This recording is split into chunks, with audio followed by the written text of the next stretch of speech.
Diputado César Camacho Quirós, coordinador del PRI en la Cámara de Diputados. Antes que nada, gracias por esta conversación, esta nueva conversación de las varias que de las muchas, teniendo, de las frecuentes para fortuna mía. De estos años. Así es, gracias a ti, querido Ricardo, por venir a la Cámara y darnos unos minutos de tu tiempo. Muchos mexicanos tenemos la impresión de que se quedaron algunos pendientes importantes en el Congreso. ¿Cuáles dirías tú que han sido los principales logros en la Cámara de Diputados para luego hablar de esos pendientes? Mira, hemos expedido en tiempo y forma el paquete económico que anualmente el Ejecutivo envía a la Cámara y que se tiene que traducir en una nueva ley de ingresos y en un presupuesto de egresos. Es importante destacarlo porque siempre hay la tentación de que si se crean nuevos impuestos o si se elevan las tarifas de los existentes, el gobierno sale adelante.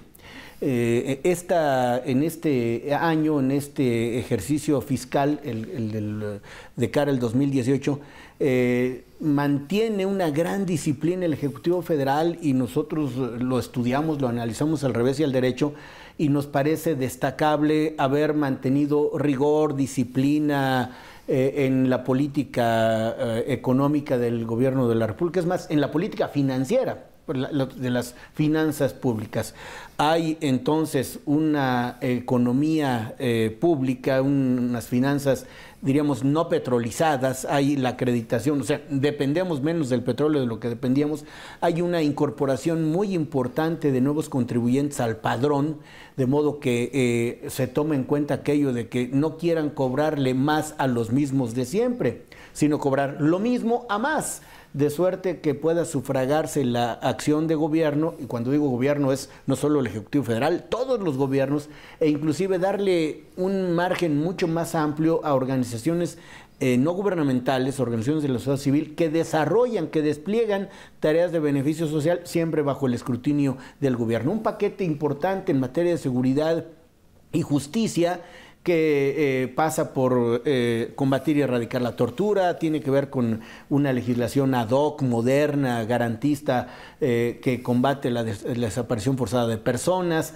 Ahora, recientemente, una ley de seguridad interior que le da solidez a la acción de las Fuerzas Armadas y certeza a los ciudadanos. Hay quienes dicen que se está militarizando al país. Lo escucho. Con esta ley. Lo he escuchado. Y que se está poniendo en grave riesgo el respeto a los derechos humanos. Yo creo que el respeto a los derechos humanos cruza transversalmente el contenido de la Ley de Seguridad Interior. ¿Qué significa? Esto significa que toda ella tiene preceptos garantistas. Yo creo que el tema de los derechos humanos no hay que ni siquiera discutirlo. Están reconocidos por la Constitución y uso bien el verbo, Ricardo, la Constitución no los otorga, la Constitución los reconoce y tiene que generar mecanismos para que se mantengan, para que su ejercicio también los consagra y los desarrolla. Creo que en un país donde las libertades se han afincado de manera sólida, todas las voces son escuchadas, todas las voces son respetadas, pero me parece elocuente que el Consejo Coordinador Empresarial, por hablar de una instancia no gubernamental que también mantiene respetabilidad y representatividad, haya dado la bienvenida a una ley de seguridad interior que a las autoridades castrenses, a los soldados, a los marinos que participan en auxilio de las autoridades civiles para mantener o recuperar el orden, se les dé certeza. Así como hoy el presidente puede, en ejercicio de su facultad constitucional, por cierto, avalada por la Corte, es decir, la intervención de las Fuerzas Armadas en tareas de seguridad, hoy los límites pueden ser un poco ambiguos, los límites temporales, o sea, cuánto tiempo, los límites territoriales, los límites funcionales. Una de los propósitos de la Ley de Seguridad Interior es dar todas estas certezas y al ciudadano también le pueden decir cuáles son esos linderos, esas fronteras de las autoridades. Algo más, nada de lo que se haga hoy se puede hacer sin que se transparenten las decisiones. El presidente, para emitir una declaratoria de protección a la seguridad interior, tiene no solo que fundamentar, o sea, dar los artículos en los que se basa, sino decir cuáles son las motivaciones. Está reaccionando frente a una demanda de las legislaturas locales, está reaccionando frente a una demanda de los gobernadores, tiene que justificar ampliamente y de cara a la sociedad por qué toma esta decisión. Ahora que mencionas al presidente, Tú eres una voz muy significativa, no solamente aquí en el Congreso y en tu partido al cual dirigiste, sino a nivel nacional. ¿Cómo evaluarías estos 5 años de Peña Nieto, particularmente este quinto que acaba de cumplirse, en este momento muy importante, decisorio para el país? Pues tiempos muy complejos por factores de dentro y de fuera, y un presidente que en la parte vertebral de su gobierno ha mantenido firmeza y consistencia. El presidente más transformador de la historia, y voy a documentarlo, Ricardo. La Constitución, que está cumpliendo 100 años en vigor, la Constitución vigente, ha tenido la del 17, pues, ha tenido 706 reformas, 706. Y ojo con estos datos. En los últimos 20 años han tenido lugar 321, o sea, casi la mitad, más o menos, pero destaco los últimos 20 años porque es el tiempo en el que nadie ha tenido mayoría en la Cámara de Diputados. En consecuencia, ninguna reforma pudo haberse llevado a cabo si no es gracias a la capacidad para construir acuerdos.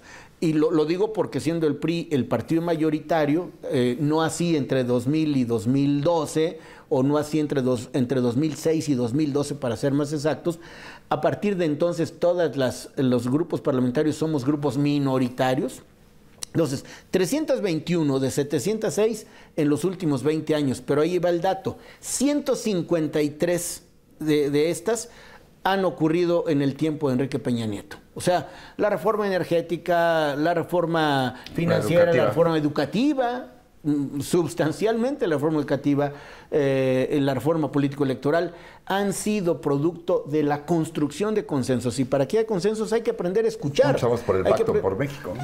El Pacto por México, creo yo, que se convirtió en una especie de instancia constructora, porque los que al final dieron la última palabra fueron los legisladores de todo signo partidario. ¿Cuáles son los grandes pendientes entonces, César Camacho, de este país, sobre todo en materia social?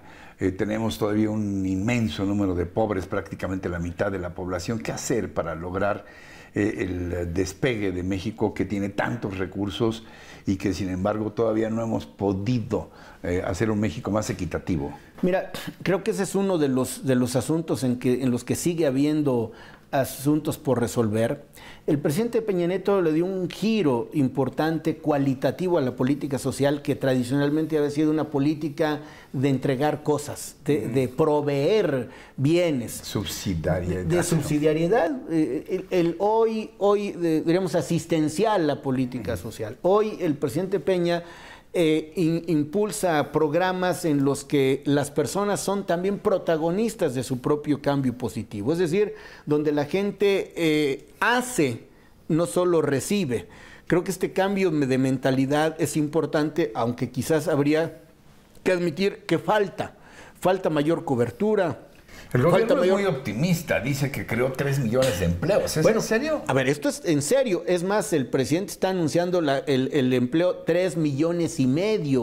Esto, además, bueno, no es un discurso, no es una expresión retórica, es un dato verificable, porque estos empleos de los que estás hablando están acreditados en el Instituto Mexicano del Seguro Social, es decir, son empleos formales. La identidad de los trabajadores incorporados al mercado laboral está perfectamente definida.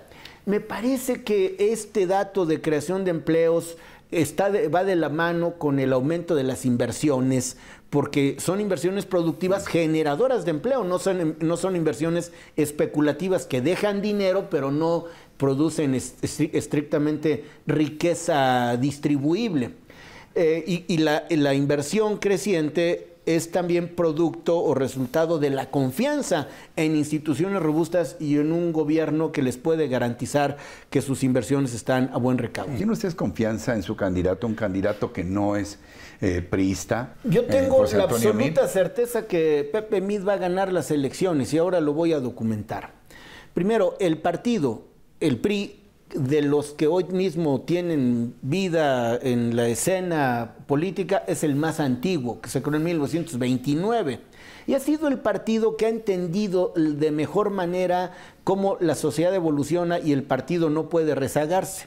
Una manifestación categórica de lo que digo es que en 2013 el partido abrió la posibilidad de que las candidaturas recayeran en simpatizantes, en no militantes, para diputados locales, federales, senadores, presidentes municipales. Lo único que no se abrió en aquel tiempo fue la posibilidad de que fuera candidato simpatizante a la presidencia de la República, pero lo hicimos en la asamblea de este mismo 2017. Y un mexicano que ha acreditado versatilidad en la administración pública, porque ha sido titular de Hacienda en 2 ocasiones, de Desarrollo Social, de Energía, y ha sido canciller, y sus resultados están a la vista de todos y son buenos. Es una persona académicamente muy solvente, muy sólida.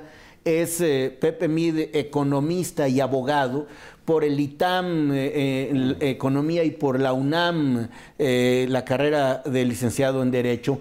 Es una persona que hace clic con facilidad con un electorado priista y no priista. Y voy a lo concreto. Decía esto, y logrará la cohesión interna.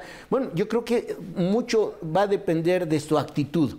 Es alguien que reiteradamente habla de que solicita el apoyo con humildad. Y más allá del discurso, su actuación, su desempeño es el de una persona humilde, que sabe que necesita de otros y no tiene empacho en pedir el respaldo. Ya se lo dieron, diríamos, las dirigencias de los sectores, de las organizaciones. El reto es que se aproveche el tiempo de la precampaña para que haga contacto con los miles de delegados que hago votos y yo mismo seré uno de ellos, lo podamos investir candidato el 18 de febrero. Entonces creo que tiene con qué, tiene el empaque, el estado de ánimo y el patriotismo necesario para ser primero un buen candidato y luego un buen presidente. Finalmente, ¿qué le dirías a quienes nos están viendo y escuchando? ¿Por qué el PRI debe continuar en el gobierno? ¿Por qué debe seguir gobernando el PRI a partir del 2018? Es un partido que lo mismo ha aprendido de los triunfos que de las derrotas. Es más, me parece que de las derrotas mucho más. Un partido sensible que sabe entender en actitud humilde dónde están los errores para superarlos y dónde están los aciertos para multiplicarlos. Diputado César Camacho Quirós, coordinador del PRI en la Cámara de Diputados, gracias por esta nueva conversación. Y hasta Felicidades, pronto, este espacio se queda abierto, lo sabes. Gracias también a ustedes por su atención, por su compañía, pero sobre todo por su confianza en este espacio. Yo los espero la próxima semana. Hasta entonces, hasta siempre.